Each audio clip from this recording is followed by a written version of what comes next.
Samantala mula sa pagiging janitor hanggang sa maging isa na sa mga bagong abogado sa bansa, yan po ang kwento ng isa sa mga pumasa sa bar exams na kinapupulutan ngayon ng inspirasyon. Kilalanin siya sa report ni Susan Enriquez. Ang kahirapan, di raw hadlang para maabot ang pangarap.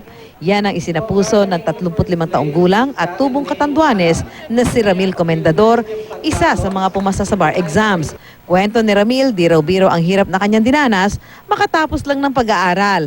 Katunayan, habang nag-aaral sa kolehiyo, nag-working student si Ramil at nagtrabaho bilang janitor sa Comelec main office. Gusto kong magtagumpay, yung kahirapan mismo, yung rason bakit po? Gusto kong putulin yung cycle ng kahirapan, ma'am. Di ba, ma'am? Edukasyon Edukasyon, yun lang yung tanging natin. Yun yung, sabi nga, yung education po, yung great equalizer ng lahat Nang makatapos sa kolehiyo, kumuha naman si Ramil ng civil service at natanggap bilang election assistant sa Comelec office sa Malabon. Pinagsabay niya ang trabaho at pag-aaral ng abogasya sa Universidad ng Maynila.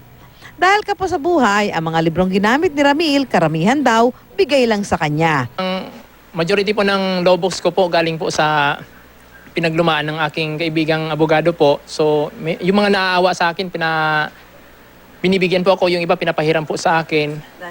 Dahil wala po akong pambili. Ang mga kasamahan ni Ramil sa trabaho, hanga raw sa ipinakita niyang dedikasyon, sipag at tiyaga. Nakita ko talaga sa mukha niya talaga yung talagang pursigido siya. Kahit na wala ho siyang pera.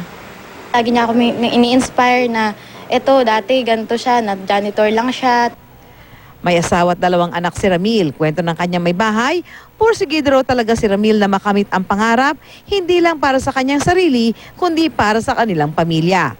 So proud po ako sa kanya dahil nag-pay off talaga yung hard work niya po. Kasi nakita ko naman yung pagtsatsaga niya from the start. So until now ngayon na, yun nga, nakuha niya na po yung ultimate dream niya.